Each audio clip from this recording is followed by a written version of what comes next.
بسم اللہ الرحمن الرحیم۔ ڈاکٹر فرحت ہاشمی کے لیکچر سننا۔ یہاں پر قرآن پاک کی تعلیم کا کوئی باقاعدہ ادارہ نہیں ہے۔ ڈاکٹر فرحت ہاشمی کی طالبات ہمیں واٹس ایپ گروپ پر قرآن پاک کی تعلیمات دیتی ہیں۔ کیا ڈاکٹر فرحت ہاشمی صاحبہ کے ترجمہ و تفسیر پر اعتماد کیا جا سکتا ہے یا نہیں؟ مسز عدیل اسپین سے۔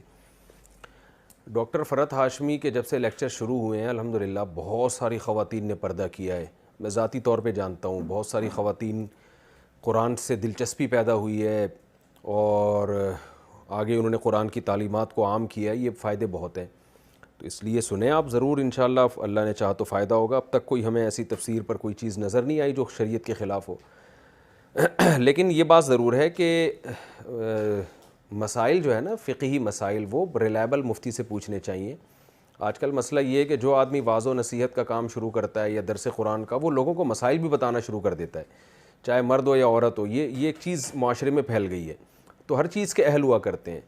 تو جب آپ کو کوئی فتویٰ چاہیے تو پھر اس میں آپ کسی ریلائبل دینی ادارے کے کسی مفتی سے جو پراپر جو فتوے کا کام کر رہے ہوں عرصہ دراز سے، تو ان سے پراپر فتویٰ لینا چاہیے۔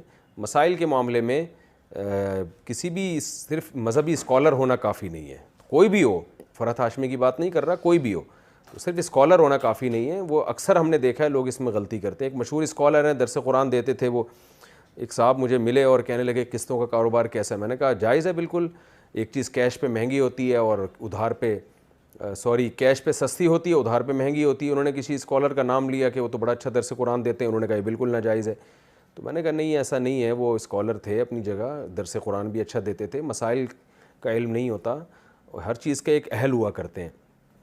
تو یہ جو قرآن مجید میں آتا ہے احل اللہ البیع وحرم الربا، کہ مشرکین نے کہا کہ انما البیع مثل الربا، جب سود حرام ہوا ہے نا تو مشرکین نے کہا یہ جو بیع ہے، خرید و فروخت، یہ بھی تو سود جیسی ہے۔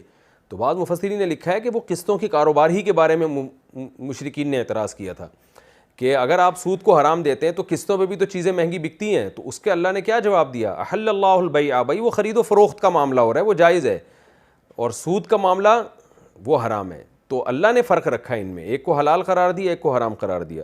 تو مسائل کے معاملات میں جو آج کل جو بہت سارے اسکالرز یا درس قرآن دینے والے لوگ ہیں، جب تک وہ ریلائبل مفتی نہ ہو، کسی دینی ادارے سے پراپر فارغ نہ ہو، کسی مفتی کی نگرانی میں فتوے کا کام نہ کیا ہو، اس وقت تک مسائل نہیں پوچھنے چاہیے ان سے، خاص طور پہ جو پیچیدہ مسائل ہیں یا اختلافی مسائل ہیں، ان میں اکثر یہ حضرات غلطی کر جاتے ہیں۔